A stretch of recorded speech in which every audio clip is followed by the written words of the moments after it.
saya Tristan Manunggal Kompas, NRW 112304 Saya Nadia Anissa Putri, NRW 112304 Di sini kami akan membahas bab 11 yang berjudul Para Publik dan Sumber Daya Milik Bersama. Halo semuanya, saya akan menjelaskan mengenai barang publik dan sumber daya milik bersama. Jenis barang dibagi menjadi dua sifat atau karakteristik. Yang pertama ada barang excludable, yang kedua ada barang non-excludable. Barang excludable adalah barang yang dapat mencegah orang lain untuk menggunakan atau memanfaatkannya. Jalan tol atau tax on location memerlukan pembayaran dan penggunaan jalan tol tidak akan mengurangi ketersediaan orang lain. Misalnya saja jalan tol Gempol Pandaan. Golongan 1 seharga 13.000, golongan 2 dan 3 seharga 20.500, golongan 4 dan 5 seharga 27.000. Ini ada langganan aplikasi premium, karena pada aplikasi premium hanya pengguna yang membayar yang dapat mengakses fitur premium. Contohnya adalah Spotify seharga 54.990.000 per bulan, yang kedua ada YouTube 59.000 per bulan, dan Netflix 54.000 per bulan. Yang kedua ada barang rival, yakni adalah barang yang dapat menyebabkan pemanfaatan oleh seseorang dapat mengurangi pemanfaatan oleh orang lain. Contoh dari barang rival adalah tiket konser. Pembelian tiket konser akan mengurangi ketersediaan untuk orang lain. Contohnya tiket konser Dewa 19 di Delta dengan tarif 75.000 per orang. Jika seseorang membeli tiket tersebut, maka akan mengurangi kuantitasnya. Kemudian contoh kedua adalah kos di daerah pendidik. Apabila seseorang menyewa sebuah kamar, maka kamar tersebut tidak akan tersedia untuk orang lain. Misalnya kos di Keputik ini, jika ada 5 kamar dan ada 3 orang yang menyewa setiap kamarnya, maka hanya tersedia 2 kamar yang bisa digunakan. Selanjutnya ada kategori barang. Barang digolongkan menjadi 4 kategori, yakni sebagai berikut. Yang pertama ada barang swasta, yaitu adalah barang individu atau kelompok yang bersifat excludable dan rival. Contohnya adalah HP, handphone, dan mobil pribadi.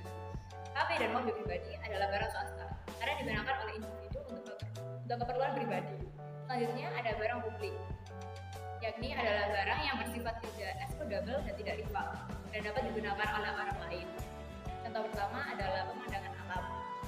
Pemandangan alam dapat dinikmati siapa saja dan tidak akan mengurangi ketersediaannya untuk orang lain.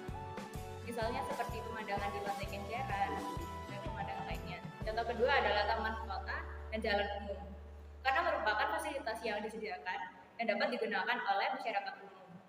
Misalnya seperti Taman Surabaya dan Jalan Kertajaya. Selanjutnya ada sumber daya milik bersama. Ini adalah barang yang bersifat rival dan tidak excludable, dapat dimanfaatkan oleh orang banyak namun kapasitasnya dapat berkurang. Contohnya adalah minyak goreng. Minyak goreng merupakan sumber daya milik bersama karena biasanya digunakan oleh banyak individu, terutama dalam rumah tangga, misalnya seperti minyak goreng Bumoli, Sasko, dan Sania. Selanjutnya ada monopoli ilmiah, yakni adalah barang yang bersifat excludable namun tidak rival. Ini barang yang digunakan hanya oleh sebagian masyarakat. Contohnya adalah lahan parkir. Parkir di sebuah tempat, parkir yang memerlukan pembayaran adalah eksklusif, karena hanya mereka yang membayar yang dapat menggunakan ruang parkir tersebut. Dan kapasitasnya atau ukuran lahan parkir tidak akan berkurang jika digunakan.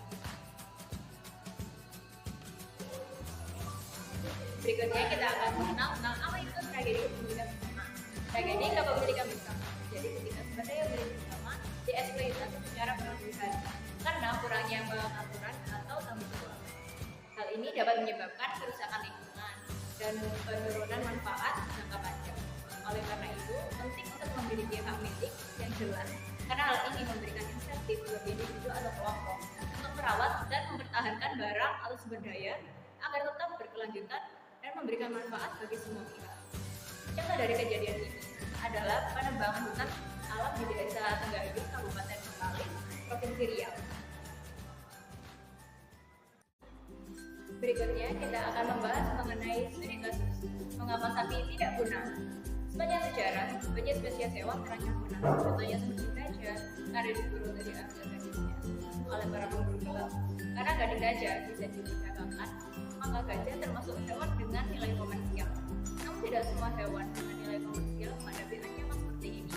Misalnya saja sapi yang termasuk sumber makanan, semakin banyak sapi yang diperdagangkan justru akan malah menentukan. Mengapa demikian? Karena sapi merupakan barang swasta, sehingga pemilik berusaha untuk menjaga populasi. Sedangkan gajah merupakan sumber daya milik bersama, sehingga apabila semakin banyak yang berburu, maka sumber dayanya akan berkurang. Solusi dari studi kasus yang sudah disebutkan sebelumnya, untuk menjaga populasi gajah, mungkin pemerintah dapat menerapkan regulasi terhadap perlindungan populasi gajah. Atau mungkin bisa menerapkan cara yang dilakukan oleh negara Kenya, Malawi, Namibia, dan Zimbabwe yang menjadikan gajah sebagai barang swasta. Mereka diperbolehkan membunuh gajah, namun hanya gajah yang ada di tanah mereka sendiri, sehingga mereka memiliki keinginan untuk menjaga populasi gajah. Dengan hak milik swasta dan potensi keuangan tersebut, suatu hari gajah akan dapat kegunaan. Berikutnya adalah soal dan aplikasi yang kami ambil dari buku pengantar ekonomi mikro 11/2. Soal pertama yakni jelaskan dari kategori para berikut: perlindungan polisi, kebersihan jalan, pendidikan, jalan pedesaan, dan jalan perkotaan. Perlindungan polisi termasuk dalam kategori monopoli ya, dikarenakan tidak ada yang bisa mengartikan tugas polisi. Kebersihan jalan merupakan sumber daya milik bersama karena bersifat rival dan tidak eksklusif. Pendidikan bersifat eksklusif dan rival karena tidak semua orang dapat mengakses pendidikan dan diperlukan persaingan untuk mendapatkan pendidikan yang lebih baik, sehingga pendidikan dapat dikategorikan sebagai barang swasta. Jalan pedesaan bersifat tidak eksklusif dan tidak rival, sehingga masuk dalam kategori barang publik. Jalan perkotaan bersifat rival dan tidak eksklusif karena bisa menyebabkan kemacetan. Kemacetan tersebut disebabkan karena adanya keinginan masing-masing individu mencapai tujuan lebih dahulu, sehingga dapat dikategorikan sebagai barang sumber daya milik bersama. Kemudian soal kedua adalah, menurut Anda, apakah pemerintah menyediakan barang-barang yang tidak termasuk dalam publik? Jawabannya adalah ya, tentu saja. Pemerintah juga menyediakan barang-barang yang tidak termasuk dalam kategori barang publik.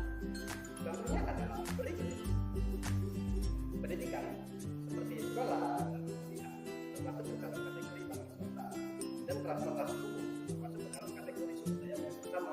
Perumahan bersubsidi atau KPR termasuk dalam kategori barang swasta. Distribusi air bersih termasuk dalam kategori sumber daya milik bersama. Infrastruktur jalan tol termasuk dalam kategori monopoli ilmiah. Jaringan telekomunikasi termasuk dalam kategori monopoli ilmiah.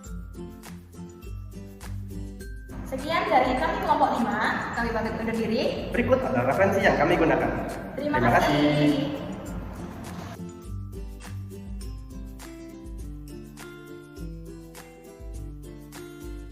Halo, selamat siang. Saya Arnelia. Saya Christian. Saya Aceh Nafisa. Di video kali ini kami akan mempromosikan tenda 3A yang berada di